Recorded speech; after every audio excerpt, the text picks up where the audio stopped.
안녕하세요. 캐디언스 시스템입니다.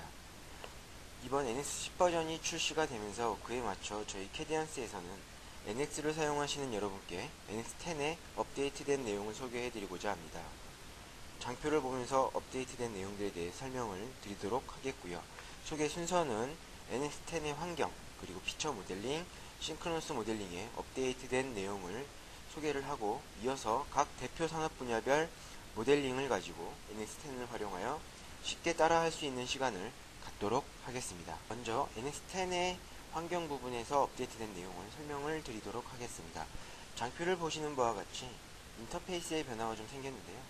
기존 버전에서는 필요한 환경을 유저분들이 특정 탭을 선택해서 변경하는 방식에서 NX10에서는 사용자가 필요한 항목의 메뉴를 선택을 하고 변경할 수 있도록 좀 더 직관적으로 환경이 깔끔하게 변경이 되었고요.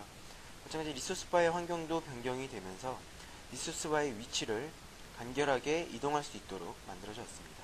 마지막으로 커스터마이즈 환경에서 모델링 및 도면의 라인에 대한 두께의 이미지를 그래픽의 픽셀 값을 조절하여 두께를 변경할 수 있도록 하였습니다.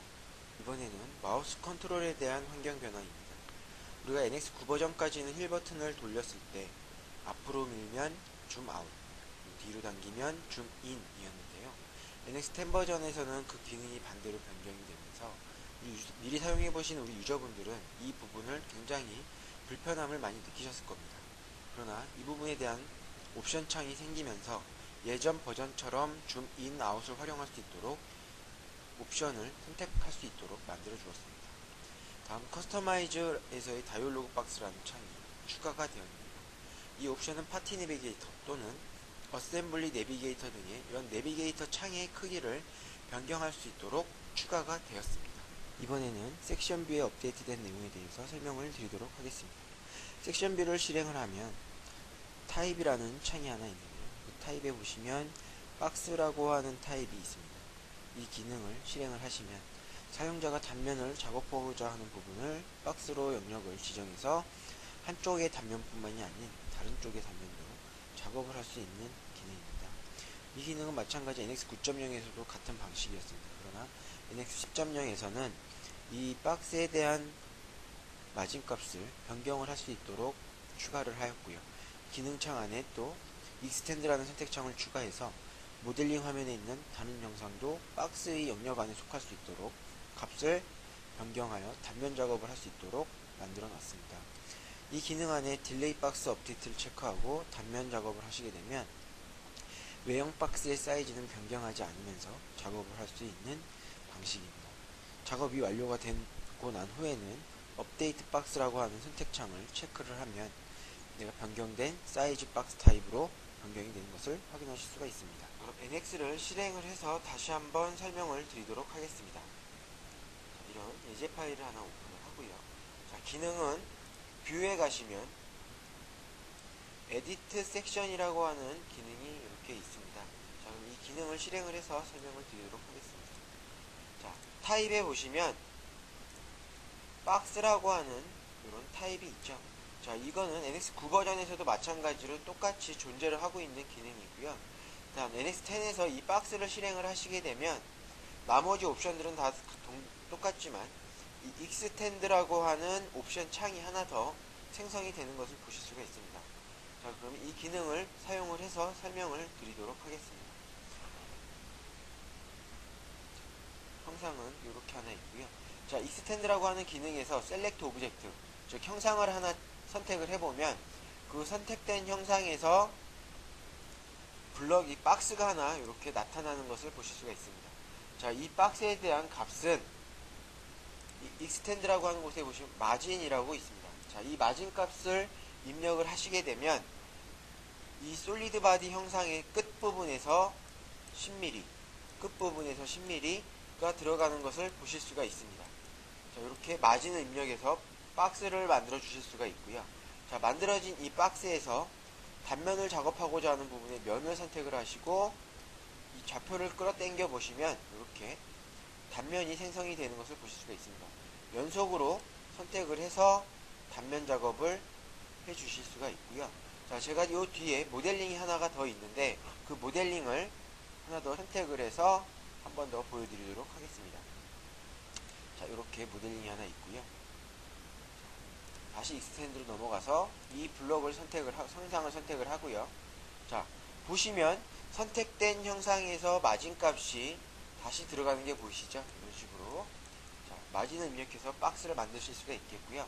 그럼 제가 이 마진을 한번 수정을 한번 해보도록 하죠. 자, 30이라고 입력을 하고 엔터를 치게 되면 이렇게 박스 형상의 사이즈가 늘어나는 것을 육안으로 보실 수가 있습니다.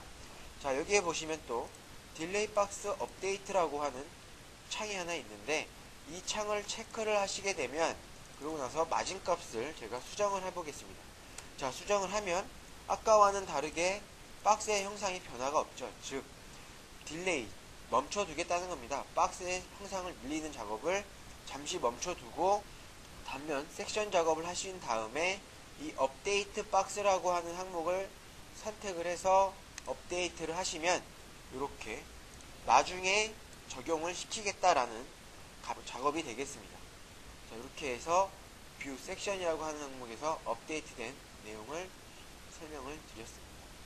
이번에는 피처 모델링 항목 중 스케치에서의 업데이트된 내용을 설명을 드리도록 하겠습니다. 자, 피처 모델링 쪽에서 업데이트된 부분은 스케치, 웨지 블렌드, 페이스 블렌드, 옵셋 3D 커브, 트림 시트, 트림 앤드 익스텐드, 그리고 마지막으로 익스텐드 시트라고 하는 부분이 되겠습니다.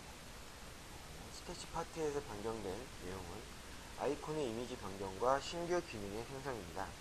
먼저 아이콘의 이미지가 변경된 기능은 리사이즈 커브라고 하는 아이콘이 단순 이미지만 변경이 되었고요.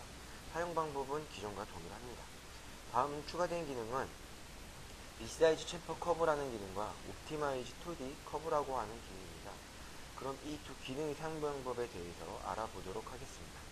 먼저 리사이즈 챔퍼 커브 기능은 단순 챔퍼 값을 재정의해주는 기능입니다. 단 챔퍼 값이 가로 세로 길이 값이 같은 경우에만 들어간다라는 단점이 있습니다. 다음 옵티마이즈 2D 커브 기능입니다. 이 기능은 어떤 스케치 커브의 치수가 삽입되었거나 또는 구속 조건이 들어갔을 때 그 속성을 삭제할 수 있는 기능이 됩니다. 그럼 NX를 오픈을 해서 다시 한번 설명을 드리도록 하겠습니다. 미리 이렇게 NX를 실행을 해놨고요. 스케치를 이용을 해서 간단하게 형상을 만드실 수가 있습니다. 지금 보시면 저는 이렇게 네모 블럭을 만들어 놨고요. 이 커브의 스케치 항목에 보시면 지금 피처 모델링, 즉 스케치 쪽에서 업데이트된 내용은 리사이즈 커브라고 하는 이미지가 이렇게 아이콘이 변경이 됐습니다. 자, 그리고 그 옆에 보시면 리사이즈 챔퍼 커브라고 하는 기능이 이렇게 추가가 되었고요. 그 다음 마지막으로 옵티마이즈 2D 커브라고 하는 기능, 이 두 가지의 기능이 스케치에서 추가가 된 것을 확인하실 수가 있습니다. 자, 리사이즈 커브는 사용하시는 방법은 기존과 똑같고요. 자, 리사이즈 챔퍼 커브라고 하는 기능부터 보여드리도록 하겠습니다. 자, 요런 스케치 파일이 있고요. 자, 지금 보시면 챔퍼가 같은 값으로 이렇게 들어가 있죠. 자, 이렇게 같은 값으로 들어간 스케치에 대해서 수정을 하실 수가 있는 기능입니다. 리사이즈 챔퍼 커브를 실행을 해서 들어가 있는 챔퍼를 선택을 하게 되면 이런 식으로 화살표를 이용을 하시든지 아니면 디스턴스라고 하는 곳에 값을 입력을 하셔서 잡아당기면 수정이 되는 것을 보실 수가 있습니다. 값을 입력을 해서 수정도 가능하다라는 것을 보실 수가 있고요.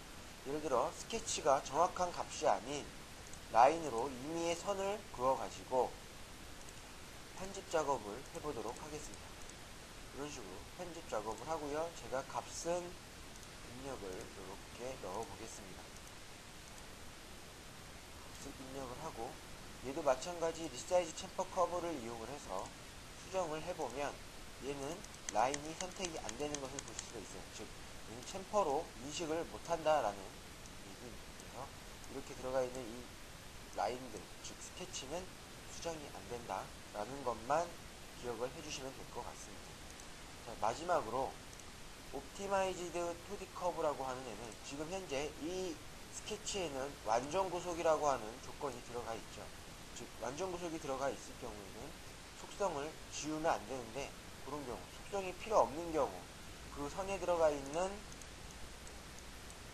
특성, 즉 치수 값이라든지 어떤 구속 조건을 지울 때 쓰는 기능이 옵티마이즈드 2D 커브라고 하는 기능입니다. 자, 그래서 그 선을 지우고자 하는 선을 선택을 하시면 어플라이를 해보면 또 뭔가 물어보죠. 그래서 예스를 하게 되면 그 선에 의해서 들어가 있던 치수 값들 또는 구속 값들이 이렇게 지워지는 것을 보실 수가 있습니다. 이게 피처 모델링 부분에서 스케치 쪽에서 업데이트된 기능이라고 볼 수가 있습니다. 다음은 엣지 블렌드 기능의 업데이트된 내용을 설명을 드리도록 하겠습니다. 이 기능에 추가된 내용은 기존에 우리가 블렌드를 입력할 때 서큘러 또는 코닉이라고 하는 두 가지 타입으로 입력이 가능하였고요. 자, NS10에서는 이 두 가지 타입에 이어서 탄젠트 또는 커버처라고 하는 옵션이 두 개가 더 추가가 되었습니다. 탄젠트 기능을 실행을 하신 후에 서큘러 기능을 사용을 하시면 블렌드가 만들어지는 양 끝부분의 면과 면에 탄젠트하게 만나도록 연결을 해주는 조건이 생성이 된 거고요. 기존의 일반적인 블렌드를 넣는 방식에서보다는 좀 더 끝나는 부분의 경계면이 양 끝쪽의 면과 면에 만나다 보니까 더 스무스하게 들어간다라고 볼 수가 있습니다. 마지막으로 G2 커버처라고 하는 기능을 실행을 하시게 되면 기존의 코닉 기능과 동일하다라고 보시면 되겠습니다. 자, NX를 실행을 해서 다시 한번 설명을 드리도록 하겠습니다. 이런 예제 파일을 하나 오픈을 하고 기능은 엣지 블렌드라고 하는 기능에서 설명을 드리도록 하겠습니다. 자, 이 기능창을 실행을 하면 우리가 기존의 NX9 버전에서 봤던 거하고는 약간 차이가 있죠. 자, NX10에서는 이렇게 블렌드 페이스 컨티니티라고 하는 옵션이 하나 더 추가가 됐습니다. 자, 이 옵션 창을 눌러보면 보시는 것처럼 G1 탄젠트 그리고 G2 커버처라고 하는 조건이 두 가지가 이렇게 올라와 있죠. 자, 즉 이 G1 탄젠트라고 하는 거는 내가 놓고자 하는 부분에 모서리를 선택을 하시고 R값을 입력을 하게 되면 끝나는 경계면, 이 R값이 끝나는 경계면의 면과 면에 서로 포지션을 탄젠트하게 연결을 시켜주겠다라는 기능인 거고요. 자, 그 다음 G2 커버처라고 하는 조건은 끝나는 경계면에 R값을 맞춰서 탄젠트하게 연결은 하되 이 중심 센터의 값, 이 부분의 중심 센터의 값도 제어를 하겠다라는 겁니다. 그래서 여기서 값을 입력을 해주실 수도 있고요. 또는 지금 보시는 이미지에서 화살표를 잡아당기셔가지고 이 아래 값을 수정도 해주실 수가 있습니다. 이게 커버처라고 하는 조건이고요. 얘를 G1으로 놓고 해야 타입도 서큘러냐 코닉이냐 라는 타입도 선택을 해서 작업을 하실 수가 있습니다. G2를 놓게 되면 얘는 단순 값만 입력을 할 수가 있고요.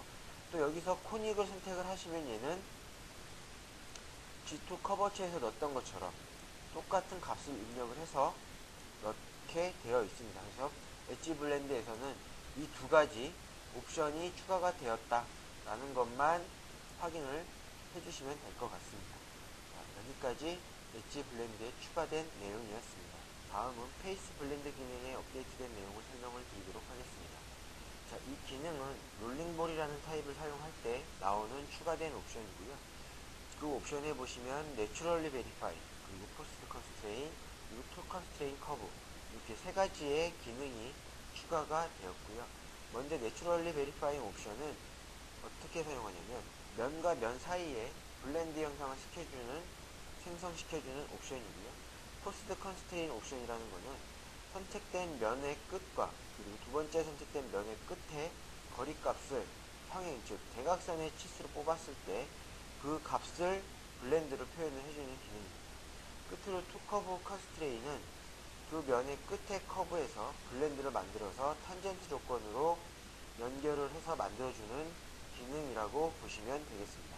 마찬가지 이 기능도 NX를 실행을 해서 다시 한번 설명을 드리도록 하겠습니다. 자, NX10을 실행을 해서 저는 이렇게 시트 2장의 예제 파일을 만들어 놨습니다. 제가 설명드릴 기능은 이 앞에 보시면 페이스 블렌드라고 하는 이 기능들이 있고요. 자, 이 기능을 가지고서 설명을 한번 드리겠습니다. 자, 페이스 블렌드를 실행하시게 되면 가장 기본적인 to define 페이스 체인이라는 기능이 나올 거고요. 저는 이 기능으로 설명을 드리도록 하겠습니다. 자, 롤링볼이라고 해서 요 아래 보시면 섹션 오리엔테이션에 롤링볼이라고 나와 있습니다. 그 아래 보면 블렌드 위드 메소드라고 해서 Naturally Verifying 그리고 Forced Constraint, To Constraint Curve라고 하는 세 가지의 옵션이 지금 추가가 된 것을 보실 수가 있는데요. 먼저 Naturally Verifying이라고 하는 기능을 설명을 드리면 가장 일반적으로 이 면과 면 사이에 블렌드를 넣을 때 사용하는 기능이다 라고 보시면 됩니다. 여기다가 약 80 정도다 라고 넣고 넣으면 이렇게 면과 면의 사이에 스무스하게 연결을 해주는 블렌드가 만들어지는 걸 보실 수가 있고, 얘의 타입은 Naturally Verifying이라고 하는 가장 일반적인 방식이 되겠습니다. 그 다음에 Forced Constraint이라고 하는 타입은 보시면 제가 여기 80이라고 넣은 이 값의 폭이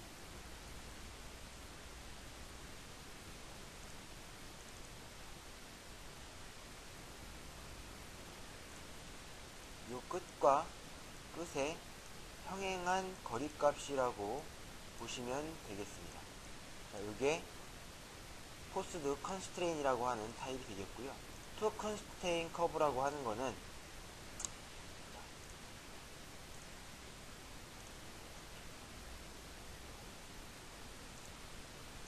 첫 번째 면의 끝부분과 마지막 선택한 면의 끝부분에 탄젠트하게 R을 연결시켜주는 기능이 To Constraint Chain이라고 보시면 되겠습니다. 다음은 기존의 기능에서 변경된 Offset 3D Curve라고 하는 기능에 대해서 설명을 드리도록 하겠습니다. NX 9.0에서는 이 기능의 이름이 3D Curve Offset이라고 되어 있었는데요. NX 10으로 10 버전으로 넘어오면서는 Offset 3D Curve라고 하는 이름으로 명칭이 변경되었습니다. 그리고 기능의 위치도 기존에는 인서트에 Cam Data Preparation 이라고 하는 곳에 3D Curve Offset이 있었는데, 현재는 NX10에서는 인서트에 Divide Curve 안에 Offset 3D Curve라는 기능으로 자리를 잡고 있습니다. 자, 이 기능에 대해서 설명을 드리면, 이 기능은 옵셋하고자 하는 어떤 커브, 즉 솔리드 형상의 엣지라든지 스케치라든지 그런 형상들을, 모서리 형상들을 가지고서 옵셋을 하는 기능이다 라고 보시면 됩니다. 기본적인 방법은 NX를 켜놓고서 다시 한번 설명을 드리도록 하겠습니다. 예제 파일은 블럭을 하나 이렇게 그려놓겠습니다. 기능은 커브라고 하는 항목에 가시면 옵셋 3D 커브라고 하는 기능이 이렇게 나와 있습니다. 자, 그럼 이 기능을 가지고 설명을 드리도록 하겠습니다. 자, 기능을 실행을 하게 되면 이렇게 창이 하나 나올 거고요. 자, 커브라고 하는 항목에서 내가 그려놓은 솔리드 바디에 엣지를 선택을 하고요. 그 다음에 방향을 지정을 해서 옵셋을 이렇게 만들어 주실 수가 있습니다. 자, 우리는 이런 방식은 가장 기본적으로 옵셋 커브에서 많이 사용했던 방식과 거의 뭐 좀 다를 바가 없고요.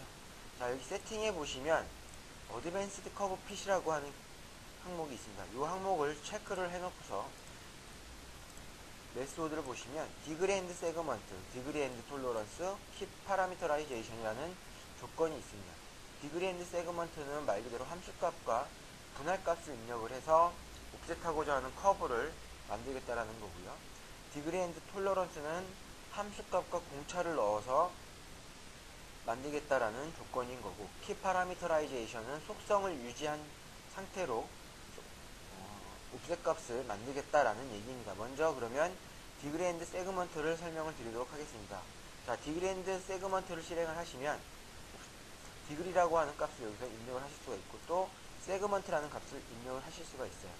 자, 디그리라고 하는 것은 함수인데 이 값은 1에서 24까지 입력을 하실 수가 있고요. 세그먼트라고 하는 값은 1에서 999까지의 분할로 입력을 하실 수가 있습니다. 자, 그럼 제가 디그리 값을 약 3 정도로만 두고요. 그리고 세그먼트를 3 정도로 똑같이 한번 맞춰보도록 하겠습니다. 그리고 조인 커브에서 노로 두었을 경우에는 지금 보시는 것처럼 이렇게 특정 선택한 선만 옵셋을 시키는 거고요. 제가 얘를 제너럴로 변경을 하게 되면 지금 보시는 것처럼 3차원의 곡선으로 옵셋이 되는 것을 보실 수가 있습니다. 이게 디그리 앤드 세그먼트라고 하는 조건인 거고요. 자, 그 다음에 디그리 앤드 톨러런스라고 하는 조건은 함수값이 올라가면 올라갈수록 이렇게 끝의 모양이 변한다거나 선의 모양이 변하는 것을 보실 수가 있습니다. 이게 함수가 올라가면 올라가는 대로 1차부터 24차까지 넣을 수가 있죠. 24라고 한번 넣어보면 이런 식으로 어떤 선이 많이 튕겨나가는 걸 보실 수가 있어요. 함수값이 높아지면 높아질수록 선이 이 함수값에 의해서 만들어지다 보니까 내가 원하지 않는 모양으로도 나오는 경우가 발생한다. 그래서 최대 뭐 한 3차 정도까지만 넣으면 웬만한 곡선을 옵셋하는 데는 깔끔하게 보실 수가 있고요. 그 다음에 키 파라미터라이제이션이라고 하는 데도 마찬가지로 이 선에 대한 속성을 유지를 하면서 옵셋을 하다 보니까 끝에 부분이 좀 깨지는 현상이 나오거나 좀 쭈글쭈글하게 나오는 현상이 있습니다. 자, 이런 경우에는 만약에 옵셋을 만들어야 된다라고 하면 디그리 앤드 세그먼트 정도로 이용을 해서 만드실 수 있을 거라고 생각이 됩니다. 자, 여기까지가 옵셋 3D 커브라고 하는 기능에서 추가된 내용을 설명을 드렸습니다. 다음은 트림 시트라고 하는 기능에 대해서 업데이트된 내용을 소개해 드리도록 하겠습니다. 자, 이 기능은 기존에 사용하던 NX 9.0에서 사용하던 방식과 똑같고요. 자, 단순 이름에 대한 명칭만 변경되었기 때문에 변경된 명칭만 소개를 해드리고 넘어가도록 하겠습니다. 원래 기존의 NX 9.0에서의 이름은 트림드 시트라고 되어져 있었고요. 변경된 이름은 NX 10에 와서 트림 시트, 그리고 기준면 선택하는 항목 중에 바운더리 오브젝트라고 하는 항목이 바운더리라고 명칭만 간단하게 변경되었습니다. 사용하시는 방법은 기존과 동일하기 때문에 그대로 사용을 똑같이 하시면 될 것 같습니다. 자, 그럼 다음으로 넘어가서 트림 앤드 익스텐드라고 하는 기능에 대해서 소개를 해드리도록 하겠습니다. 자, 기존의 트림 앤드 익스텐드라고 하는 기능은 우리가 선, 즉 모서리를 선택해서 바이 디스턴스라는 거리값을 주고 면을 늘리거나 또는 퍼센테이지 값을 주어서 늘릴 수 있는 기능들이 있었는데요. 자, NX10에서는 이 두 가지의 옵션을 삭제를 하고 특정 위치를 선택하여 늘리거나 줄이는 기능과 두 개의 선택된 면의 모서리를 한 번에 만들어줄 수 있는 옵션, 이렇게 두 가지로 옵션 기능이 축소된 것을 보실 수가 있습니다. 자, 이것도 마찬가지로 NX를 실행을 해서 다시 한번 설명을 드리도록 하겠습니다. 자, 이렇게 두 장의 시트를 예제 파일로 만들어 놨습니다. 자, 기능은 서페이스에 가시면 트림 앤드 익스텐드라고 하는 아이콘이 이렇게 나와 있는 걸 보실 수가 있고요. 자, 이 기능을 한번 실행을 해 보겠습니다. 기능을 실행하시게 되면 트림 앤드 익스텐드 타입이라고 하는 곳에 Until Select 그리고 Make Corner라고 하는 기능 두 가지가 존재를 하고 있죠. 이렇게 두 가지의 기능으로만 축소된 것을 확인하실 수가 있습니다. 자, 그럼 먼저 Until Selected를 설명을 드리도록 하겠습니다. 자, 타겟으로 내가 늘리고자 하는 면의 모서리 엣지를 선택을 하시고요. 그 다음 툴에서 늘리고자 하는 방향의 기준면을 이렇게 선택을 해주셔야지만이 면이 이렇게 늘어난 것을 확인을 하실 수가 있습니다. 이렇게. 자, 그 다음에 Make Corner라는 기능을 사용을 하면 지금처럼 타겟과 툴을 선택을 하시게 되면 필요 없는 부분, 즉 화살표가 향하는 부분으로 살을 남기고 삭제가 되는 것을 보실 수가 있습니다. 자, 이렇게 두 가지의 기능으로 트림 앤드 익스텐드라고 하는 기능에서 변경이 되었습니다. 자, 이 점 주의하셔서 기능을 사용을 하시면 되겠습니다. 다음은 익스텐드 시트라고 하는 신규로 추가된 기능에 대한 설명입니다. 앞에서 설명한 트림 앤드 익스텐드라는 기능에서 거리값을 주고 연장을 할 수 있는 기능이 삭제가 되면서 이 기능이 신규로 추가가 되었습니다. 이 기능은 늘리고자 하는 면에 모서리를 선택해서 거리값을 주고 늘릴 수 있는 기능과 특정 기준면을 선택하여 늘릴 수 있는 옵션이 있습니다. 자, 이제 앞으로 우리 유저분들이 면을 늘리거나 하실 때는 이 익스텐드 시트라고 하는 기능을 사용을 하셔야 내가 원하는 값만큼 늘리실 수 있을 겁니다. 자, 그러면 NX를 보시면서 설명을 다시 한번 드리도록 하겠습니다. 두 장의 시트로 되어 있는 예제 파일을 하나 오픈을 해놓고요. 기능은 서페이스 안에 앞에서 설명했던 트림 앤드 익스텐드라고 하는 기능 밑에 보시면 익스텐드 시트라고 하는 이런 아이콘이 있습니다. 자, 그럼 이 아이콘을 실행을 해서 설명을 드리도록 하겠습니다. 아이콘을 눌러보면 이런 창이 나오는데, 자, 리미트라고 하는 곳에 항목에 보시면 옵션이 있어요. 자, 이 옵션을 화살표를 눌러서 펼쳐보면 옵셋이라고 하는 기능이 있고 until select라고 하는 기능이 이렇게 두 가지가 존재를 하고 있죠. 자, 먼저 옵셋이라고 하는 기능부터 설명을 드리면, 자, 옵셋, 내가 늘리고자 하는 면의 모서리를 선택을 하세요. 그러면 그 면이 선택이 되면서 늘리는 방법은 값을 입력을 해서 이렇게 늘려주실 수가 있습니다. 또는 이 화살표를 잡아당기셔서 늘려줄 수도 있는 방법이 있습니다. 수정할 수 있는 방법은 이렇게 두 가지로 수정을 하실 수가 있고요. 한번 쭉 잡고 늘려보면 이렇게 일어나는 것을 확인하실 수가 있고, 꼭 선 하나만 선택하는 게 아니라 내가 늘리고자 하는 곳에 모서리를 전부 다 이렇게 잡아서 늘리실 수도 있습니다. 늘리는 방법은 여러 가지이기 때문에 사용자분이 필요한 선을 선택을 해서 여러 가지 방법으로 늘려주시면 될 것 같습니다. 자, 그 다음 until selected라고 하는 기능은 마찬가지로 늘리고자 하는 면의 엣지를 선택을 하시고요. 늘리고자 하는 면의 엣지를 선택을 하시고, 그 다음 늘리고자 하는 방향의 기준면을 선택을 하시면 이렇게 그 면까지 형상이 늘어나는 것을 확인하실 수가 있습니다. 자, 이렇게 해서 extend sheet라고 하는 기능을 활용을 해서 내가 면을 늘릴 수 있는 기능이 되겠습니다. 자, 지금까지 피처 모델링에서 업데이트된 내용에 대해서 소개를 해드렸고요. 자, 마지막으로 싱크로너스 테크놀로지, 즉 싱크로너스 모델링에서 업데이트된 내용을 소개를 해드리도록 하겠습니다. 자, 싱크로너스 테크놀로지에서 업데이트된 기능은 딜리트 페이스라고 하는 기능 중에 타입에 들어가면 블렌드라고 하는 옵션이 하나가 더 추가가 되었습니다. 이 블렌드라고 하는 옵션이 뭐냐면, 어떤 특정 R값을 지울 때 우리가 페이스나 홀 또는 블렌드 사이즈를 가지고서 선택을 해서 지우실 수가 있었는데, 이 블렌드라고 하는 기능을 선택을 하시면 R1 값으로 잡혀져 있는 형상만 일괄적으로 선택을 하든지 아니면 특정 R만 선택을 해서 지우는 방법이 되겠습니다. 자, 이 마찬가지로 이 기능도 NX를 실행을 해서 사용하는 방법을 보도록 하겠습니다. NX 예제 파일은 이런 간단한 형상이 있습니다. 자, 딜리트 페이스라고 하는 기능을 다시 한번 설명을 드리겠습니다. 자, 딜리트 페이스라고 하는 기능은 홈에 가시면 이렇게 딜리트 페이스라고 하는 아이콘이 존재를 하고 있고요. 자, 이 기능을 실행을 해서 설명을 드리도록 하겠습니다. 기존 NX 9.0에서는 우리가 페이스, 홀, 블렌드 사이즈라고 하는 이 세 개의 기능은 있었는데, NX 10 버전에 오면서 블렌드라고 하는 이 옵션이 추가가 되었습니다. 사용하는 방법은 어렵지 않고요. 이 블렌드라고 하는 옵션을 선택을 하셔서 형상에 들어가 있는 블렌드들, 즉 모든 R값들을 선택을 하시면 그 선택된 R값만 잡히는 것을 보실 수가 있습니다. 자, 주변에 쓸데없는 이 원통의 면이라든지 어떤 잡혀서는 안 될 면들이 안 잡히고 선택된 R들만 잡히는 것을 보실 수가 있습니다. 이런 식으로 R들만 일괄적으로 지울 수 있는 기능인 딜리트 페이스에 블렌드라고 하는 옵션이 추가되었다는 것을 알아두시고 나중에 R값을 지우거나 하실 때는 이 기능을 사용하시면 될 것 같고요.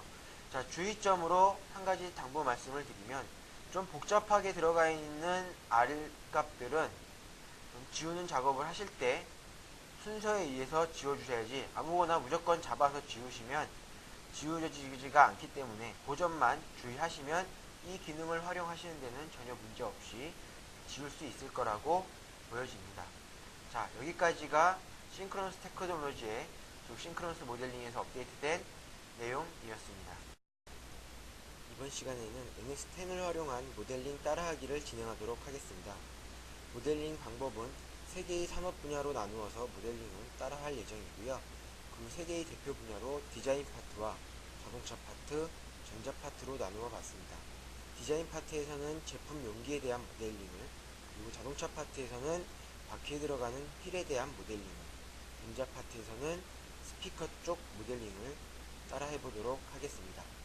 자, 그럼 디자인 파트에서는 제품 용기를 디자인할 때 NX 9 버전에서부터 있었던 리얼라이즈 쉐이프라고 하는 기능을 이용해서 제품 용기에 대한 모델링을 따라 해볼 거고요. 자동차 파트나 전자 파트에서는 NX의 기본 기능을 활용한 모델링을 진행하도록 하겠습니다. 자, 그럼 여러분들도 다 같이 NX를 오픈하시고 동영상을 잘 보면서 따라하도록 하겠습니다. 자, 그럼 지금부터 케이스 형상 모델링을 따라해 보도록 하겠습니다. 자, 먼저 레스터 이미지 기능을 사용해서 케이스 이미지를 이제 삽입을 할 텐데요. 먼저 XZ 플랜에 케이스 이미지를 삽입하겠습니다. 자, 좌표를 기준으로 해서 좀 떨어져 있는 위치에다가 배치를 하겠습니다.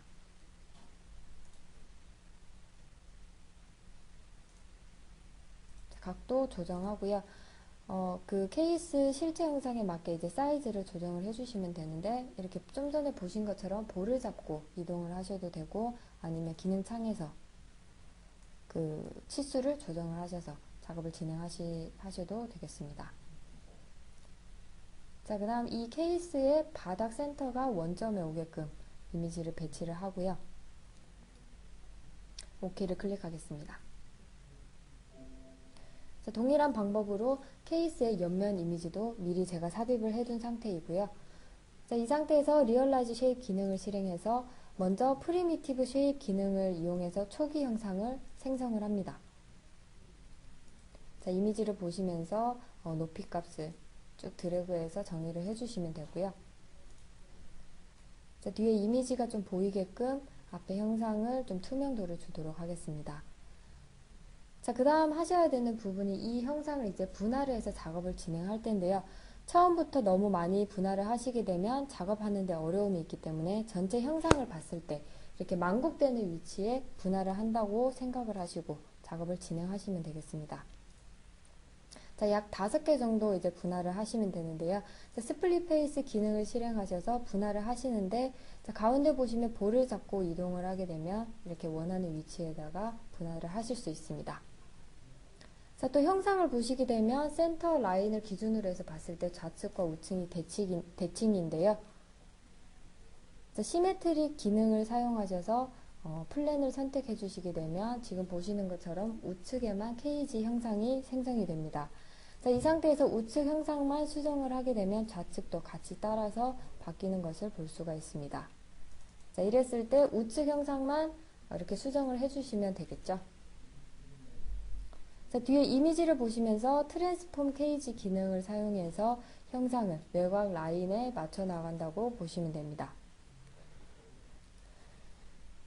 자, 아래쪽으로 내려와서 몸통 부분도 처리를 해보도록 하겠습니다. 자, 케이지를 선택하실 때는 하나하나 선택하지 마시고 이렇게 드래그하는 방식으로 선택하시는 게, 자, 뒤쪽 안 보이는 부분까지 같이 선택을 할 수 있기 때문에 같이 처리를 할 수가 있겠죠. 이런 방식으로 작업하시는 게 좀 더 편리하실 겁니다. 자, 지금 정면은 완성이 되었고요. 옆면으로 넘어가서 계속해서 처리를 해보도록 하겠습니다. 자, 동일하게 트랜스폼 케이지 기능을 실행하고요. 자, 앞부분 쭉 드래그해서 작업을 진행하고요. 지금까지 트랜스폼 케이지의 드래그 방식으로 작업을 했던 부분인데요. 트랜스폼 방식으로 작업을 또 해보시게 되면 이렇게 케이지를 선택했을 때 좌표가 나타납니다. 이 좌표의 축을 잡고 이동을 하거나 아니면 볼을 잡고 이동을 하시면서 형상을 수정하실 수도 있습니다. 자, 이번에는 아랫부분도 마저 처리를 하도록 하겠습니다.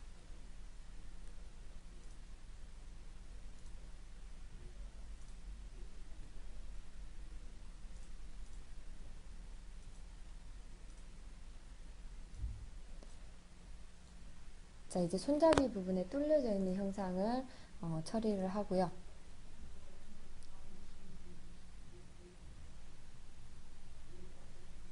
자, 계속해서 이런 동일한 방식으로 이 케이지를 늘렸다 줄였다 하시면서 형상에 맞춰 나간다고 보시면 됩니다. 자, 이제 이 앞부분으로 좀 넘어와서 형상을 보시게 되면 손잡이 부분의 형상을 이제 처리를 할 텐데요. 이 면을 이 페이스를 좀 더 분할을 해서 처리를 해보도록 하겠습니다.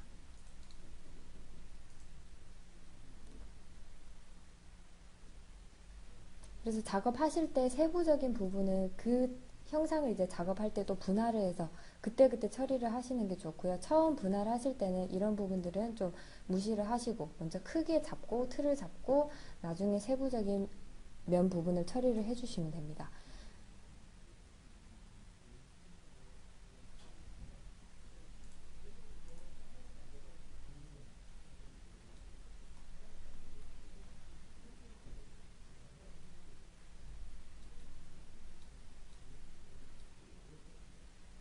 자, 이번에는 아래쪽으로 넘어와서 손잡이 부분, 연결되는 부분을 나머지 부분 계속해서 처리를 하겠습니다. 자, 익스트루드 케이지라는 기능을 사용하시게 되면 지금 보시는 것처럼 케이지를 또 이렇게 돌출시키면서 처리를 하실 수 있습니다.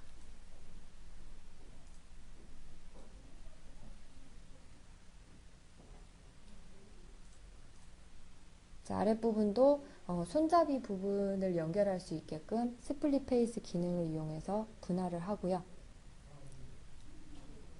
자, 손잡이 부분을 연결할 그 케이지 형상을 이렇게 좀 면의 각도도 조정을 해서 좀 더 부드럽게 연결을 할 수 있게끔 처리를 미리 해줍니다.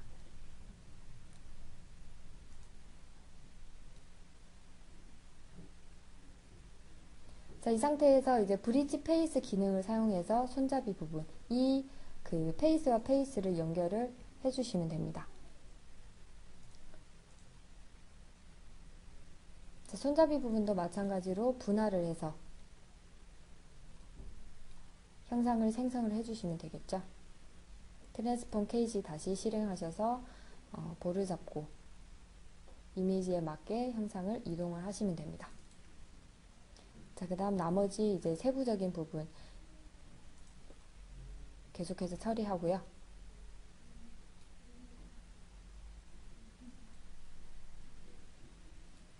자, 투명도를 좀 빼고 형상을 한번 보도록 하겠습니다.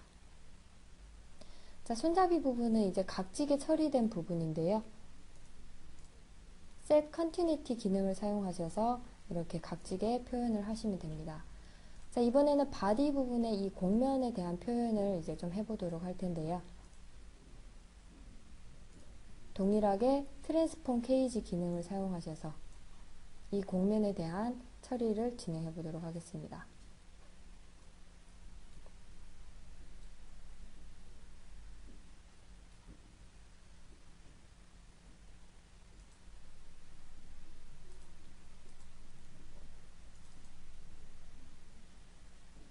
자, 그 다음 손잡이 부분 형상을 이제 계속해서 처리를 할 텐데요. 셀렉션 룰을 잘 활용을 하시게 되면 이 케이지를 좀 더 쉽게 선택을 하실 수 있습니다. 그래서 페이스 루프로 제가 선택을 지금 해둔 상태인데요. 이 페이스를 하나만 선택해도 이 연결되어 있는 페이스가 한꺼번에 쭉 선택이 되는 것을 보실 수 있습니다. 자, 다시 스플릿 페이스 기능으로 이 바디 부분에 좀 세부적인 부분을 표현하기 위해서 하나 더 분할을 하도록 하고요.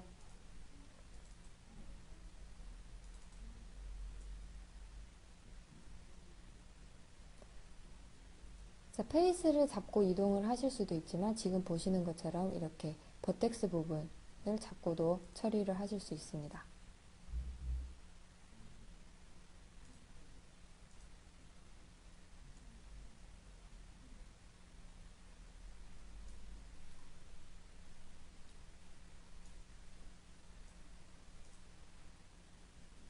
자, 거의 형상이 다 완성이 되었는데요. 계속해서 이제 바닥면 부분 처리를 해보도록 하겠습니다.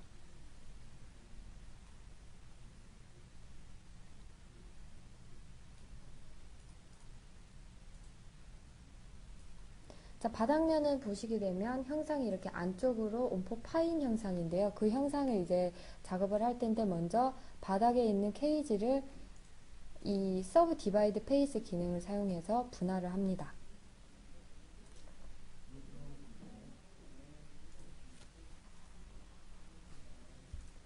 자, 분할된 그 케이지를 이용을 해서 다시 트랜스폼 케이지로 이 면을 다운시켜서 그 형상을 완성을 하시면 되겠습니다.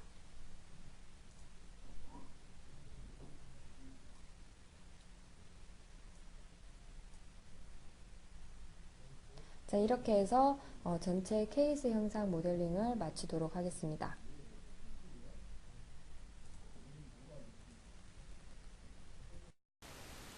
이번 시간에는 디자인 파트 이어서 자동차 파트의 휠 모델링을 따라해 보도록 하겠습니다.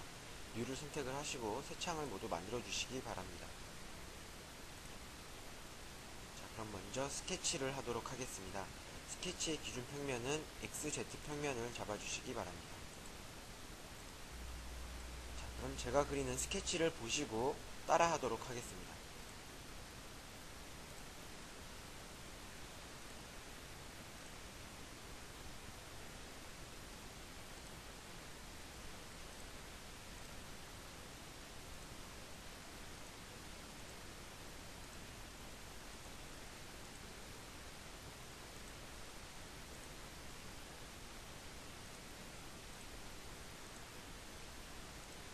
외형의 모양은 이렇게 잡아주시고요. 시스 기입으로 형상을 잡도록 하겠습니다.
이렇게 스케치를 해보도록 하겠습니다.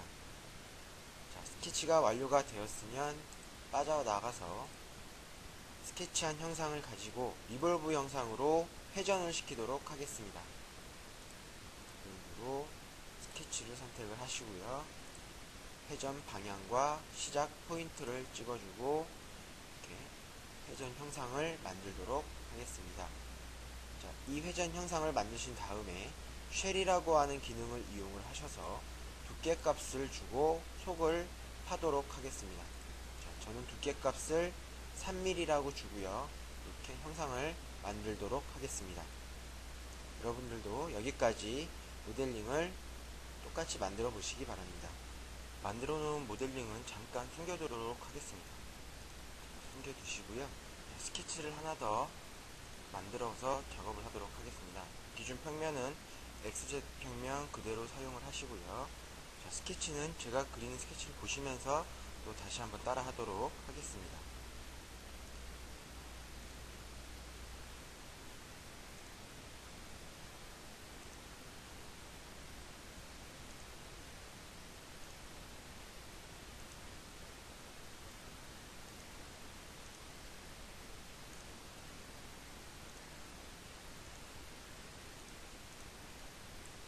치수 기입을 해서 정확한 값을 입력을 하죠.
이렇게 모양은 전체 형상은 이런 식으로 만들어 놓고요.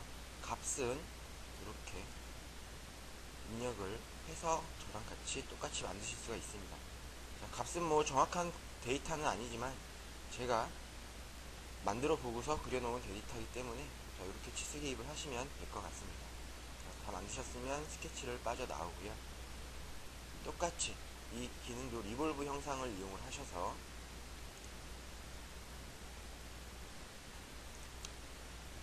회전을 하도록 하겠습니다. 마찬가지 축은 X축을 잡고 시작 포인트는 0,0,0의 위치에서 회전축 형상을 이렇게 만들어 놓도록 하겠습니다. 자, 만드신 다음에 앞에서 만들었던 데이터를 불러와서 이렇게 보도록 하겠습니다. 자, 여기까지 여러분들도 만들어 주시기 바랍니다. 자, 형상을 또 숨겨 보도록 하겠습니다. 헷갈리니까 잠깐 숨겨두고 또 스케치를 하나 평면을 만들어서 해보도록 하고요. 자, 평면은 add data 플랜의 add angle이라고 하는 기능을 이용을 해서 이렇게 평면을 하나 만들어 보죠.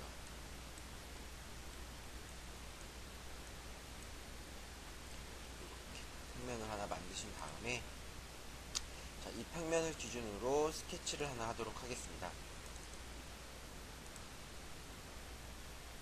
포인트를 찍어서 위치를 잡아주도록 하겠습니다. 미니의 위치에다가 포인트를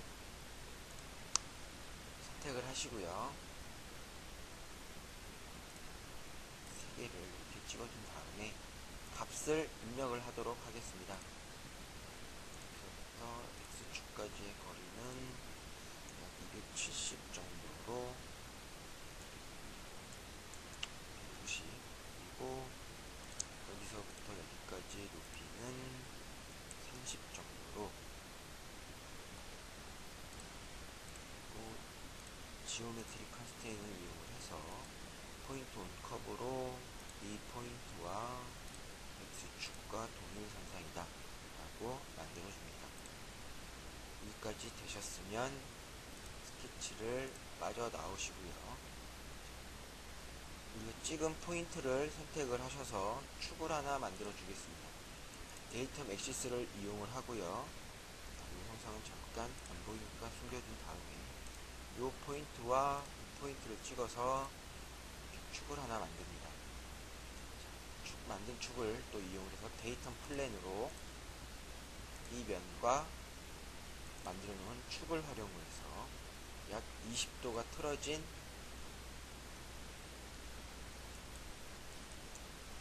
돌아간 형상으로 평면을 만듭니다. 이도 마찬가지 숨겨두고요.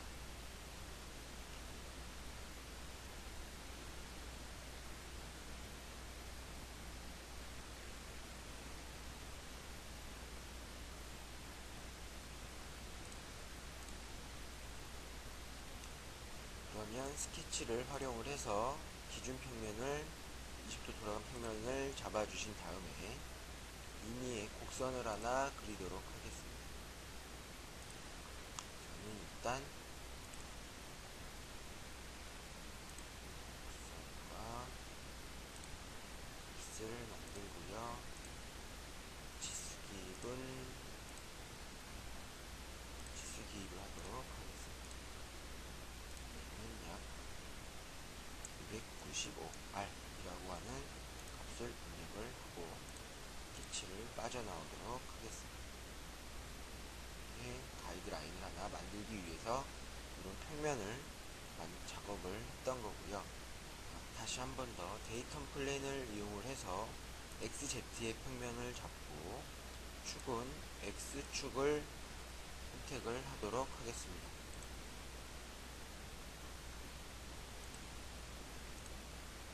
X축을 선택을 해서 스케치 평면을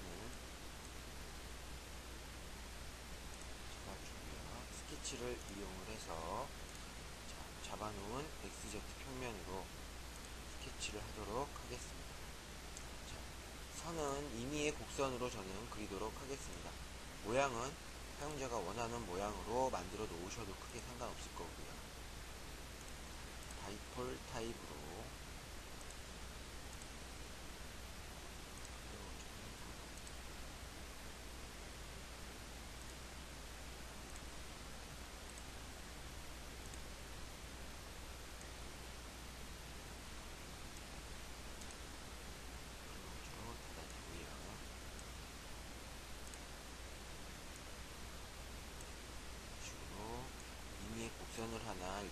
드리겠습니다. 이것도 마찬가지로 치수를 기입을 해서 만들어 주실 수도 있겠습니다.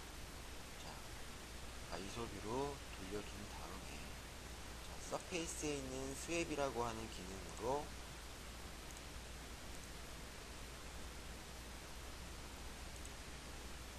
형상을 이렇게 만들어 주실 수가 있겠죠.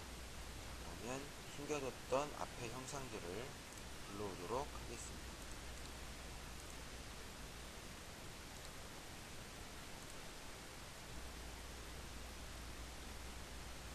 이렇게 휠에 대한 살의 두께를 변경도 얼마든지 키워서 작업을 해주실 수가 있습니다.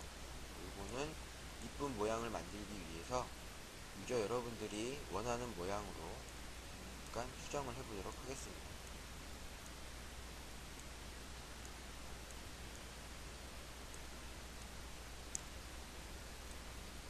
자동차를 좋아하시는 분들이 계실지는 모르겠지만 이런 식으로 간단하게 인덱스 기능을 활용을 해서 만들어 주실 수도 있습니다.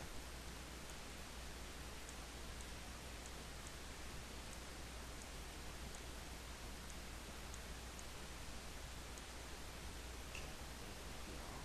스케치를 빠져나와서 아이소뷰로 돌려보면 만드실 수가 있습니다. 이러한 형상을 만드실 수가 있고요. 지금부터는 이제 편집을 조금씩 하셔야 되는데 홈에 가면 싱크로너스 모델링에 리플레이 스페이스라고 하는 기능을 이용을 해서 면을 좀 수정을 하도록 하겠습니다.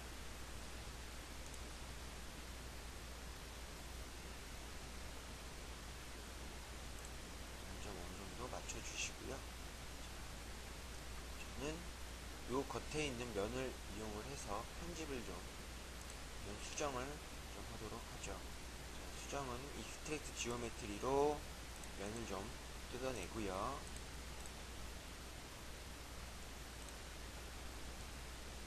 그래서 트림 바디로 편집을 하도록 하겠습니다.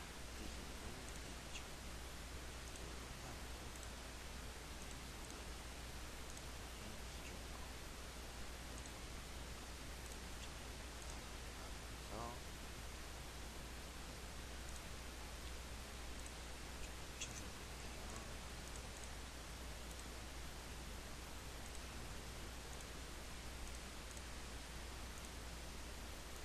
잡아주신 다음에 영상을 가져왔고 이런 형상이 만들어져 있고 자, 이 안쪽도 마찬가지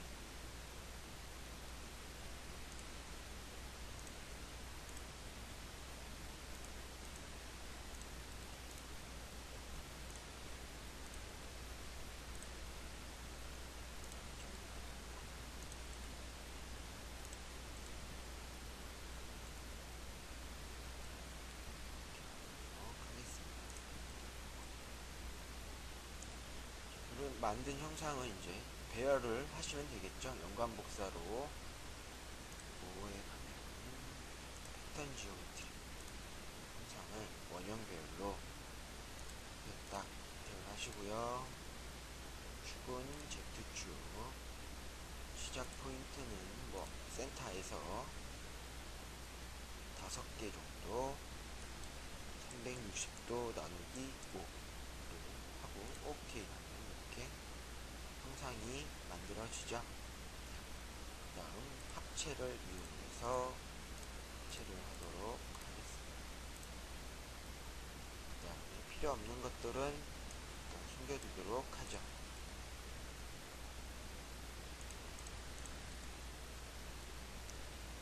영상은 합체가 안됩니다. 합체를 해주시고 자, 어느정도 자동차 휠 바퀴 모양이 생성이 되죠. 자, 요거에 대한 두께는 앞에서 했던 스케치를 변경을 하면 금방 바꿀 수가 있죠. 자, 그리고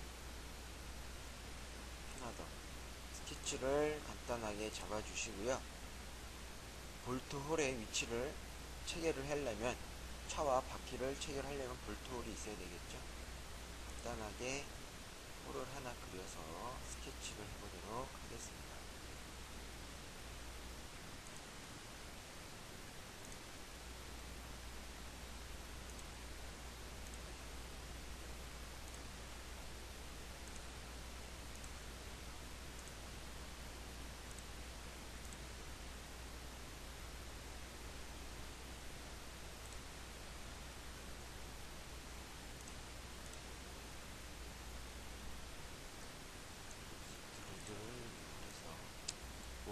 벽돌이 이렇게 생기진 않았지만 간단하게 그리기 위해서 저는 여러분들도 간단하게 따라 해보시기 위해서 홀의 위치를 만들어 보도록 하겠습니다. 이것도 마찬가지로 연관 배열 복사를 하신 다음에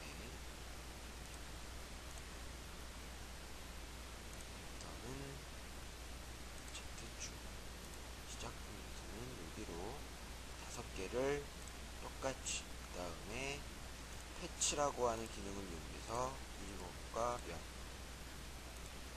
어플라이 똑같이 작업을 해주실 수가 있어요.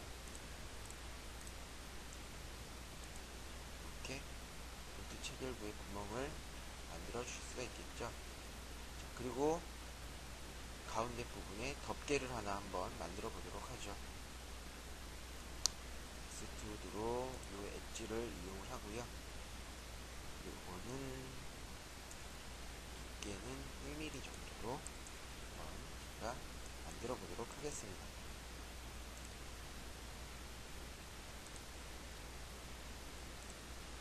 서브 테이프는 아니고요. 이렇게 해놓은 상태에서 잠깐 튕겨두고 좀 더 디테일하게 하기 위해서 뒷면에 후크도 한번 만들어 보죠. 스케치로 뒷면을 잡아주고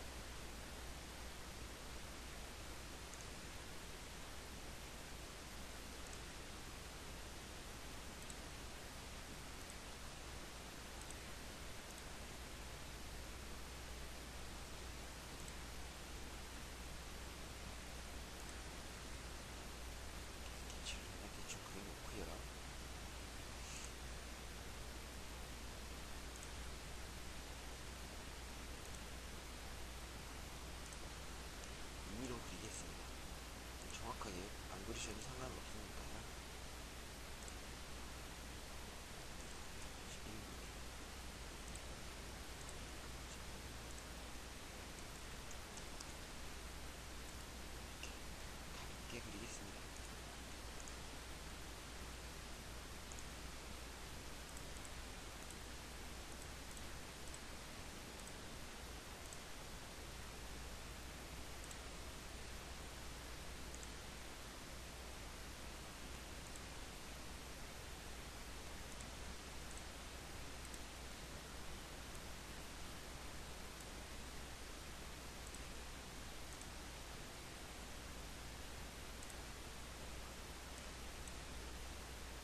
비긴도 한번 넣어볼까요? 커브에 가면 텍스트라고 있죠? 텍스트 커브 해서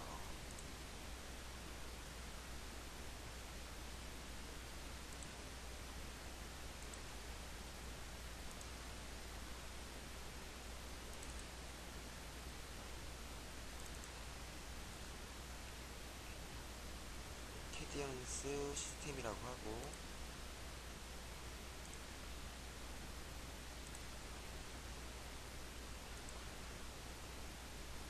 넣어보겠습니다.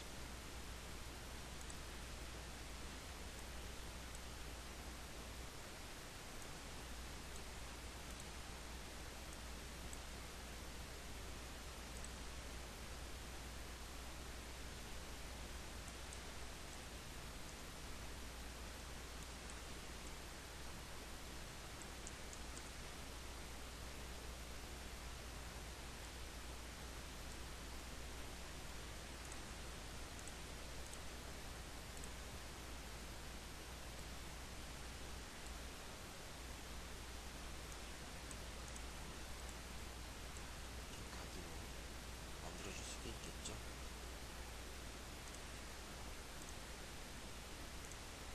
보통이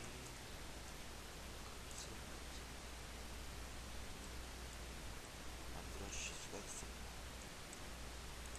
필요 없는 것들은 숨겨두고 한번 만들어 온 거를 꺼내보죠. 이렇게 형상도 만들어 주실 수가 있습니다. 색깔을 한번 빨간색으로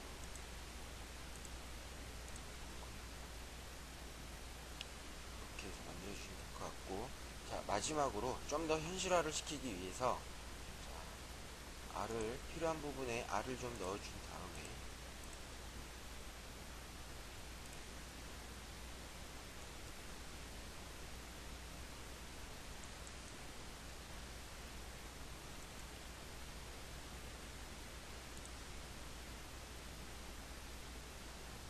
R을 예쁘게만 넣어주신 다음에 자 여기다가 현실감을 주기 위해서 제가 재질도 한번 넣어보도록 하겠습니다.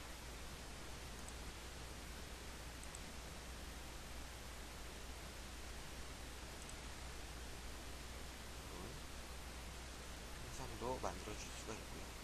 완벽하게 디테일하게 좀 더 하기 위해서는 재질을 메탈 소재로 브론즈라는 재질을 한번 입혀보고요. 배경도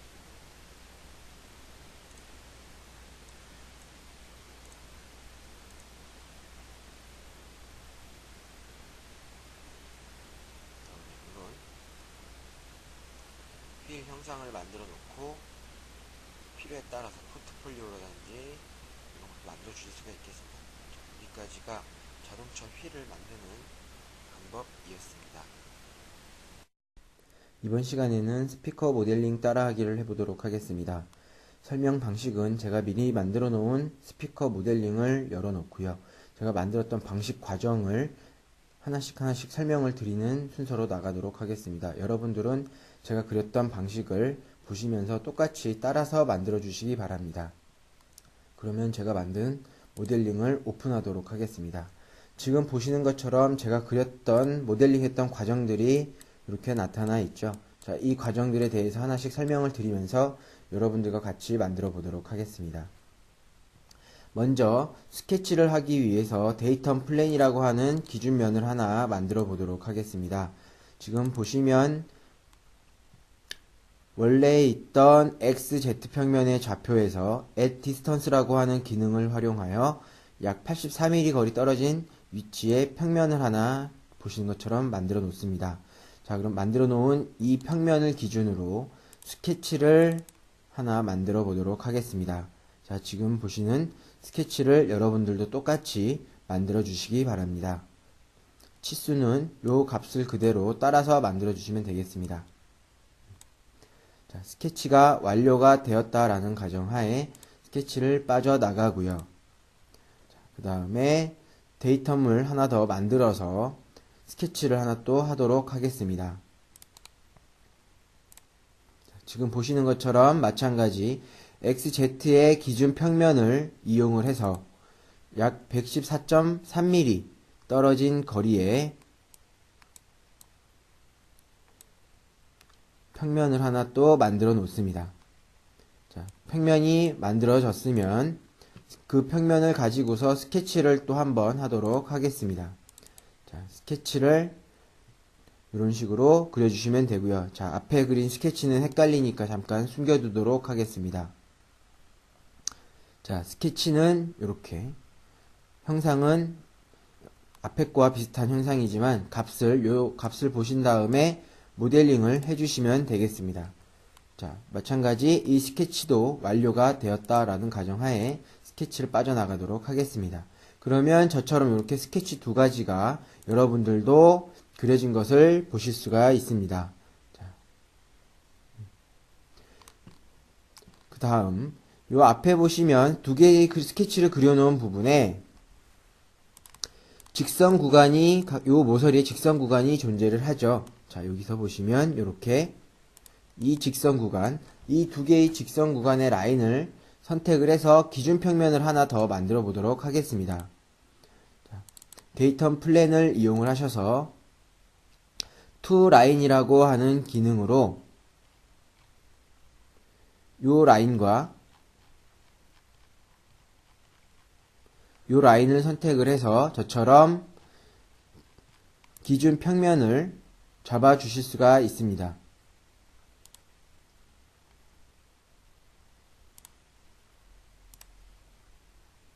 이렇게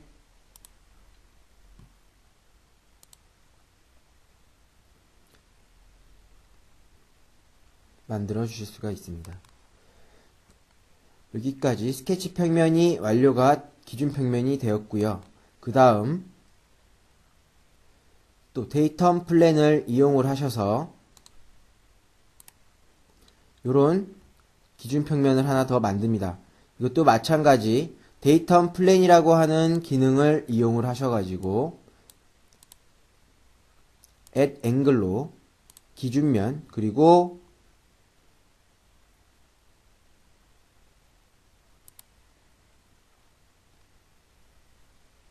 각도를 입력을 하신 다음에 만들어 주시면 되겠습니다.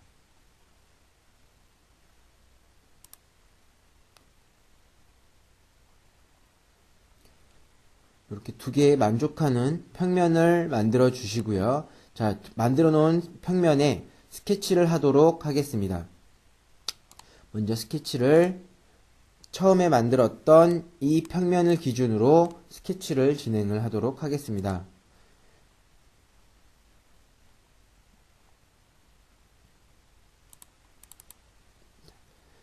평면을 기준으로 스케치를 이렇게 만들어 주실 수가 있겠죠. 자, 곡선을 하나 스케치에서 그려 주시고요. 포인트와 포인트를 선택을 해서 임의의 아크를 저처럼 이렇게 만들어 주시면 되겠습니다. 자, 이 아크의 값은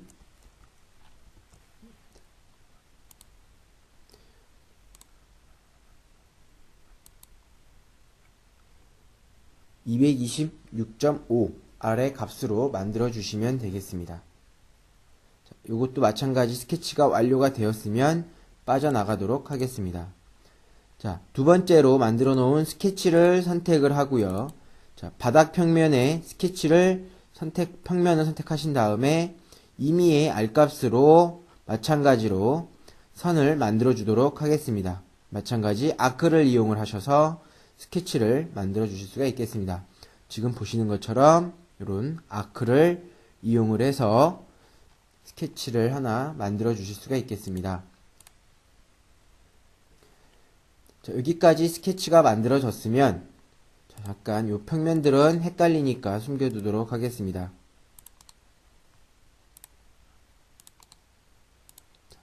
여기까지 이렇게 스케치를 만들어 주시고요. 이 스피커 모델링에서의 키포인트를 이제 설명을 드리도록 하겠습니다. 자, 컴바인 커브 프로젝션이라고 파트 내비게이터에 나와 있습니다. 자, 이 기능은 커브에 가시면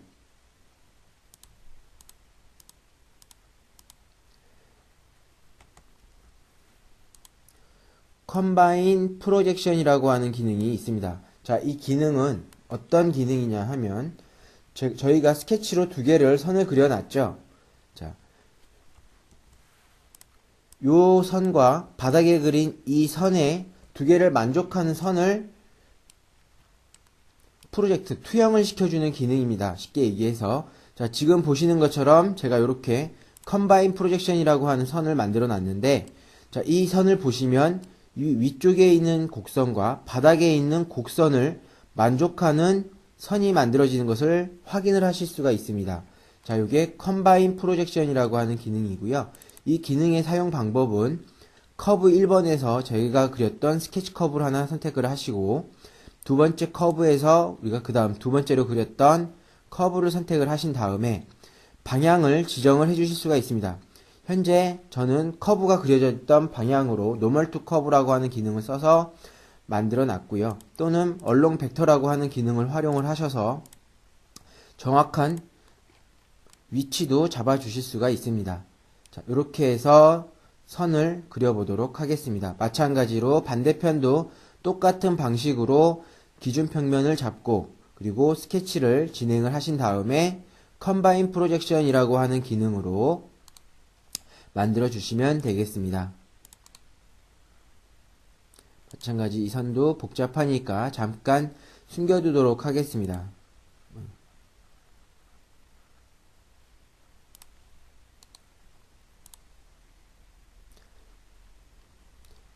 자, 스케치를 이용을 해서 바닥에 대한 평면도 사이즈로 블럭을 하나 그려보도록 하겠습니다. 스케치는 X, Y 평면이 되겠죠. 요거는 그리기 쉬우시니까 넘어가도록 하겠습니다. 자, 이렇게 선을 하나씩 그려주신 다음에 기존에 그려놓은 이 선을 가지고 아래쪽 끝 포인트에다가도 하나 복사를 해서 붙여놓기를 하도록 하겠습니다. 자, 붙여놓기를 하시게 되면 이렇게 같은 선을 옮겨 놓으실 수가 있겠죠. 자, 선을 이렇게 하나, 기존에 만든 선을 카피를 하나 해서 갖다 놓습니다. 자, 이 카피한 거는 에디트에 가시면 무브 오브젝트 기능을 이용을 해서 커브를 선택을 하시고 카피 오리지널로 복사를 해 주실 수가 있겠죠. 옮기는 방법은 포인트 투 포인트를 활용을 하셔서 옮겨 주시면 되겠습니다. 자, 그러면 만들어 놓은 선을 가지고 이제 면을 만들어 보도록 하겠습니다. 첫 번째 이 안쪽에 면을 만들어 보도록 하겠습니다. 선은 요 라인과 커브와 요 커브를 활용을 해서 만들어 보도록 하겠습니다. 자, 우리는 이렇게 선이 4개로 막혀져 있는 선이 있을 때 어떤 기능을 사용할 수 있을까요? 스루커브 메쉬라고 하는 기능을 사용을 하실 수가 있겠죠. 그래서 저도 마찬가지 스루커브 메쉬라고 하는 기능으로 이렇게 4개의 선을 잡고 면을 만들어 줬습니다. 안 보이시죠? 자, 이렇게 스루커브 메쉬로 프라이머리 커브로 이 외곽에 커브를 선택을 하시고요. 그리고 크로스 커브로 안쪽에 가로로 쭉 길게 늘어져 있는 이 선을 선택을 하셔서 만들어 주실 수가 있겠습니다. 프라이머리 커브 1번, 프라이머리 커브 2번, 그리고 크로스 커브 1번, 크로스 커브 2번 이런 방식으로 선택을 하셔서 만들면 이렇게 저처럼 면이 만들어지는 것을 보실 수가 있겠죠. 자, 이어서 그 다음 두 번째 면도 마찬가지로 이 안쪽에 면을 만들어 보도록 하겠습니다. 이것도 마찬가지로 막혀있는 형상이니까 스루커브 메쉬 기능을 이용하실 수가 있습니다. 자, 이 기능을 활용을 하셔서 저처럼 똑같이 면을 만들어 주실 수가 있겠죠.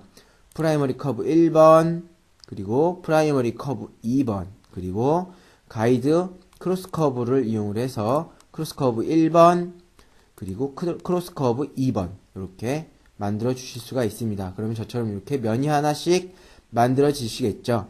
마찬가지 반대편도 똑같은 방식으로 면을 하나 만들어 보도록 하겠습니다. 선이 숨겨져 있으니까요.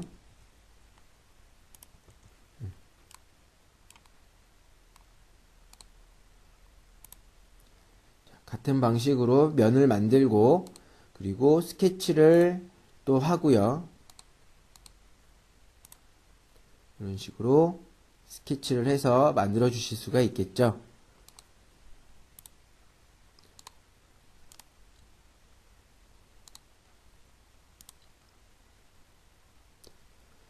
얘도 컴바인 프로젝션을 이용을 해서 선을 두 개의 선에 만족하는 선을 만들어 주실 수가 있습니다.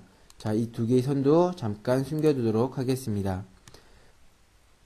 그 다음 스루커브 메쉬를 이용을 해서 저처럼 똑같이 또 면을 하나 만들어 보도록 하겠습니다.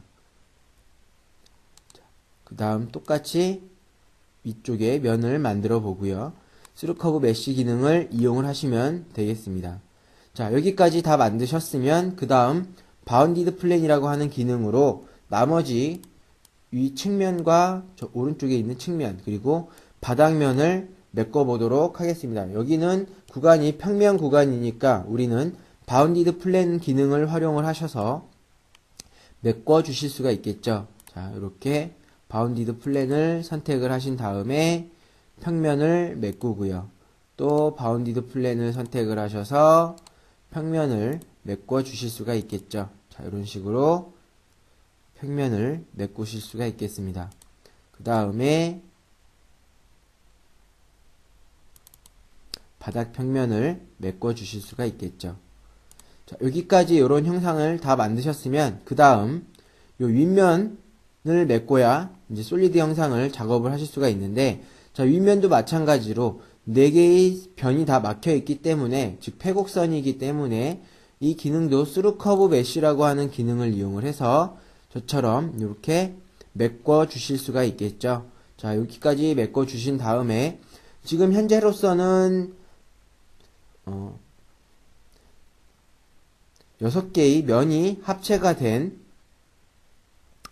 시트 바디가 되겠죠. 얘를 단면을 잘라보면 이렇게 속이 비어있는 시트 바디가 되어 있습니다. 자, 그래서 얘를 솔리드 바디로 만들기 위해서 우리는 소우라고 하는 기능을 활용을 하실 수가 있습니다. 이 소우를 선택을 하시고 면을 하나 아무거나 잡으신 다음에 타겟으로 하나 아무거나 잡고 툴로 나머지 면을 선택을 해서 합체를 해주실 수가 있습니다. 이렇게 합체를 하시면 서페이스였던 애들이 이렇게 속이 꽉 차 있는 솔리드 형상으로 바뀐 것을 보실 수가 있겠습니다. 자, 그러면 여기까지 만들어 보셨으면, 자, 나머지 다 그려졌습니다. 이제 디테일한 작업을 하시면 되는데, 빼기 구배와 그리고 스무스하게 가공상에 좋게 나오기 위해서 블렌드를 한번 넣어보도록 하겠습니다. 자, 드래프트 기능을 활용을 하셔서, 자, 이렇게 위에서 한번 볼까요? 자, 구배를 넣어 주실 수가 있겠죠. 기능은 프롬 플래너와 서페이스를 사용을 하셔도 되고 프롬 엣지를 활용을 하셔서 모델링을 해 보실 수가 있겠습니다. 드로우 다이렉션으로 Z 방향을 선택을 하시고요. 그 다음 드로우 레퍼런스에서 기준면은 이 윗면을 선택을 하시면 되겠고, 그 다음 구배를 넣으면은 이 측면을 하나 선택을 하셔서 구배 값을 입력하신 후 OK를 하시면 저처럼 이렇게 구배가 들어가는 것을 보실 수가 있습니다. 마찬가지로 나머지 구간도 구배를 한번 넣어 보도록 하겠습니다. 자, 이렇게 이 측면도 구배를 넣어 주실 수가 있을 거고요. 그 다음에 측면, 이 측면 구간도 이렇게 구배를 넣어 주실 수가 있습니다. 자, 요번에는 프롬 플래너와 서페이스가 아닌 프롬 엣지 기능으로 제가 구배를 넣어 봤습니다. 자, 마찬가지 구배 방향은 Z 방향을 선택을 하고요. 그 다음에 구배 각도는 기준은 요 모서리 엣지를 선택을 해서 구배를 넣겠다라는 값을 입력을 하신 후에 구배 각도를 입력하셔서 넣어 주실 수도 있습니다. 프롬 플래너와 서페이스보다는 좀 더 간단한 선택으로 구배 각도도 넣어 주실 수가 있겠습니다. 자, 그 다음에 좀 더 스무스하게 보이기 위해서 엣지 블렌드를 활용하여 각 모서리에 알값들을 이쁘게 이렇게 스무스하게 넣어 주실 수가 있겠죠. 자, 이런 값들은 가공상에 편하게 하기 위해서 알값들을 넣어 주실 수가 있습니다. 자, 이런 식으로 좀 더 완만한 면으로 만들기 위한 구배값에 입력이 되었습니다. 다음에 스케치를 이번에는 바닥 평면의 기준으로 하나 모양을 만들어 보도록 하겠습니다. 자, 형상은 잠깐 숨겨두고요. 자, 스피커의 형상을 완벽하게 좀 더 만들기 위해서 이러한 바닥 평면의 기준으로 스케치를 해보도록 하겠습니다. 원을 하나 그려 놓으시고요. 50파이짜리 원, 그리고 네모 블록을 그리셔서 이런 모양을 하나 만들어 주시면 되겠죠. 자, 치수는 이렇게 나와 있습니다. 자, 이 치수 값을 보시면서 따라서 만들어 주시기 바랍니다.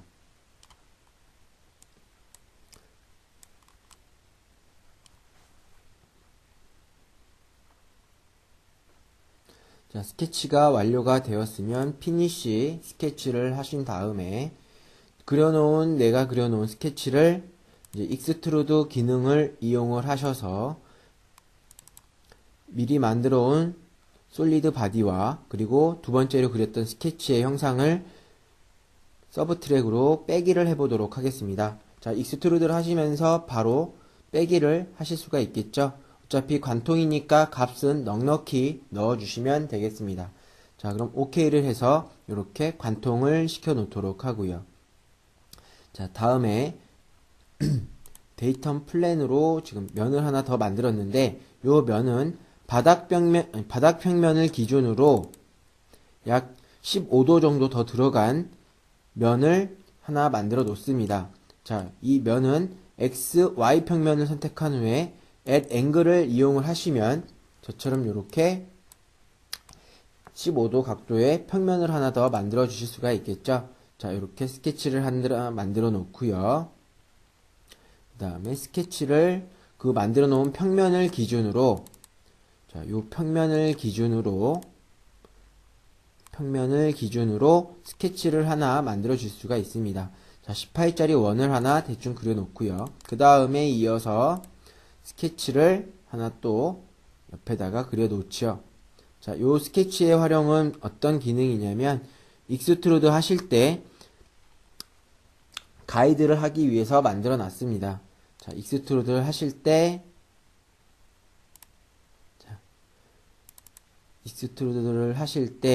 방향을 사선 방향으로 가기 위해서 저는 벡터를 미리 그려놓은 요 선으로 만들어 놨습니다. 뭐 여러분들은 꼭 이 선을 선택 안 하셔도 포인트로 위치를 잡아 주실 수도 있지만 저는 요 선을 가지고서 작업을 해보도록 하겠습니다. 자, 마찬가지 이 기능도 서브 트랙을 활용을 하셔서 자, 이렇게 관통을 시키신 다음에 원을 하나 빼내 주실 수가 있겠죠.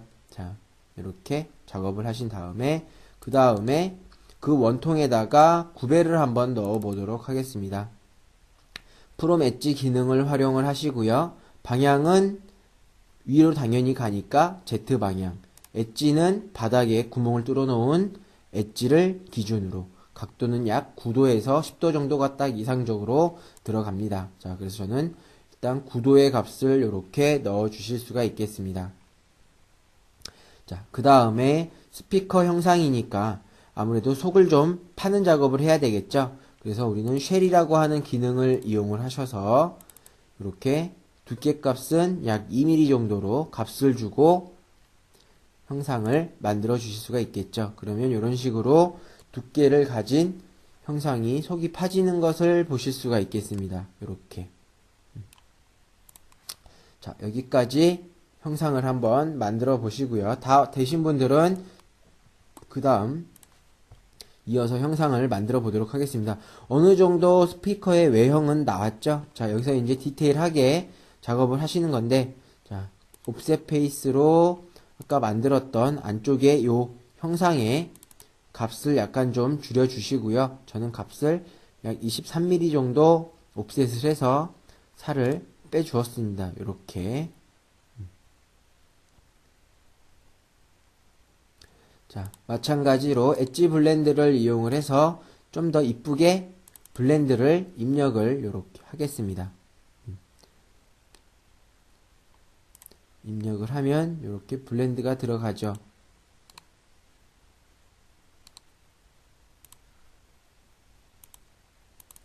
마찬가지 바닥과 윗면도 블렌드를 넣어 주실 수가 있겠고요.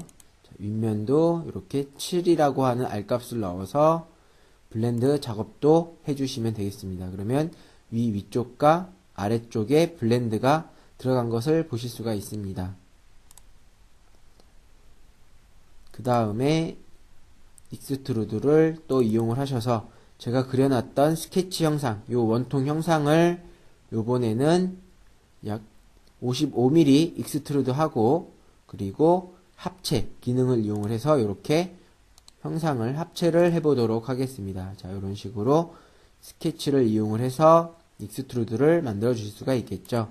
그 다음 스케치를 하나 더 이 원통의 윗평면에다가 그려보도록 하겠습니다. 자, 스케치를 하나 이 원통의 윗평면에다가 그려놓고요. 파이는 30파이로 그려놓고 완료가 되었으면 스케치를 빠져나가서 그려놓은 스케치를 마찬가지 익스트루드로 서브 트랙을 해보도록 하겠습니다. 자, 어차피 관통이니까 이것도 서브 트랙 기능을 실행을 하셔서 관통을 저처럼 이렇게 시켜주시면 되겠죠. 자, 여기까지 만들어 보시고 그 다음에 챔퍼를 이용을 해서 좀 더 디테일한 형상을 만들어 보도록 하겠습니다. 자, 모서리 엣지를 선택하신 다음에 7.5라는 값으로 챔퍼를 하나 만들어 놓습니다. 이렇게. 자, 그 다음에 저는 좀 더 완만하게 보이기 위해서 요 옆면에 리플레이 스페이스라는 기능으로 이렇게 면을 좀 위알과 같이 합쳐줬습니다. 좀 직선 구간, 스트레이트 구간이 생기면 좀 별로 안 이쁘니까 이런 식으로 만들어 보았고요. 자, 여러분들은 뭐 필요에 따라서 작업을 해주시면 될 것 같아요. 자, 다시 옆으로 넘어가서 지금 현재 이 구멍이 파져 있는 형상의 살 두께를 확인해 보면 우리가 금형상에 위치가 이렇게 갖다 놓고 보시면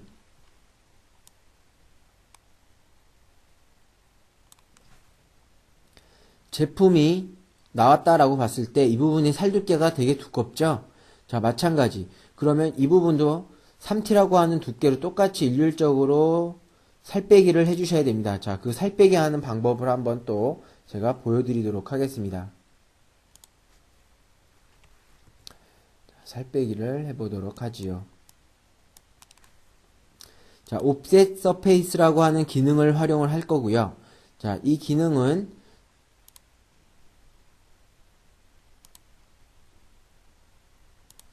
옵셋 스케일에 가시면 옵셋 서페이스라고 하는 기능이 있죠. 이건 어차피 제가 다 알고 있다라는 가정하에 넘어가도록 하겠습니다.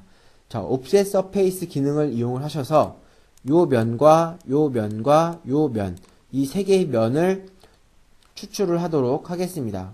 즉 옵셋을 시키도록 하겠습니다.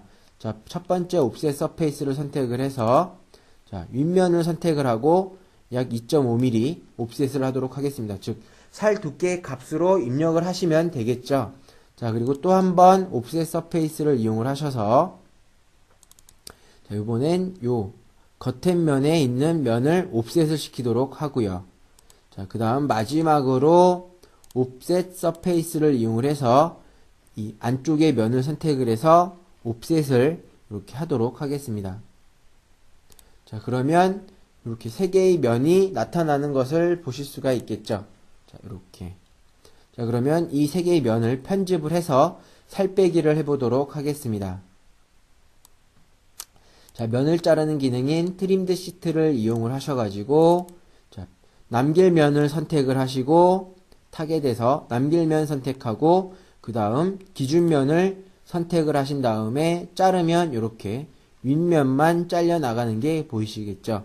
자, 마찬가지 같은 방식으로 안쪽도 남을 거 선택하시고 기준면 선택을 해서 잘라주시고 마찬가지로 남을 거 선택하시고 자를 거 기준면 선택을 해서 잘라주시면 잘리시겠죠. 자, 커런트 피처 마찬가지로 남길 거 선택하고 자를 거 선택해서 기준면 선택해서 잘라주시면 이런 형상을 만들어 주실 수가 있을 거라고 생각됩니다. 자, 지금 얘도 마찬가지로 각각 떨어져 있는 면이기 때문에 하나로 소라는 기능을 이용을 해서 합쳐보도록 하겠습니다. 자, 이렇게 기준 하나 선택하고 타겟 하나 선택해서 나머지 2를 선택하신 다음에 합쳐주시면 하나의 면으로 작업이 되겠죠.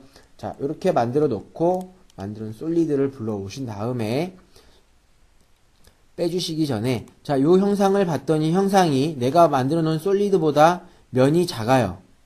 자, 면이 작으면 얘는 트림 바디가 안 되겠죠. 그래서 우리는 NX10에 있는 익스텐드 시트라고 하는 기능을 이용을 해서 면을 늘려보도록 하겠습니다. 이렇게 옵셋이라고 하는 옵션으로 면을 늘려주실 수가 있겠죠. 자, 이런 식으로 옵셋 해서 면을 내가 그린 솔리드보다 좀 더 크게 면을 만들어 주실 수가 있습니다. 자, 이렇게 만들어 놓고 트림 바디라고 하는 기능을 활용을 하셔서 자, 안쪽에 살 빼기를 해주시면 되겠죠. 자, 그러면 이제 금형상에 제품이 나올 때도 저 부분의 살 두께가 두껍지가 않기 때문에 치출하는데 문제가 없겠죠. 자, 확인을 한번 해보도록 하겠습니다. 자, 이런 식으로 살 빼기를 해주시면 되겠죠.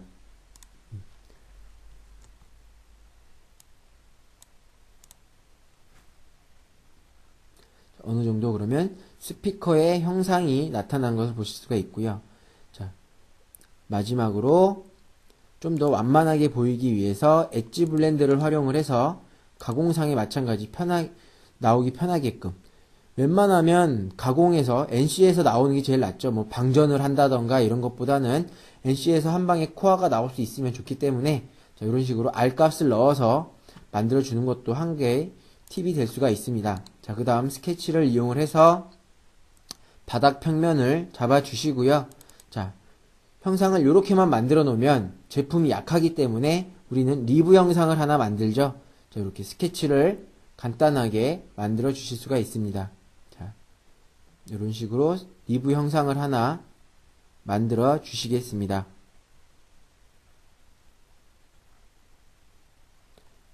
스케치가 끝났으면 스케치를 빠져나와서 이제 익스트루드를 이용을 하신 다음에 저처럼 이렇게 형상을 잡고 익스트루드를 하겠습니다. 그냥 얘는 값을 넉넉히 입력을 하신 다음에 뭐 불리언에서 빼기라든지 합체라든지 이런 작업은 하지 않겠습니다. 일단은 그냥 익스트루드로 형상만 만들어 놓고요. 형상을 다 만드셨으면 빠져나와서 여기서 유나이티드라고 하는 데서 합체하는 작업에서 제가 앞 시간에서도 설명을 드렸다시피 유나이티드를 활용을 해서 내가 필요 없는 부분만 버려버리고 합체를 하겠다라는 옵션이 리즌에 있죠. 자, 리즌에서 이제 조절을 해서 작업을 하겠습니다. 그러면 이렇게 형상이 필요 없는 부분은 날아가고 필요한 부분은 저처럼 이렇게 리브 형상으로 만들어 주실 수가 있겠죠.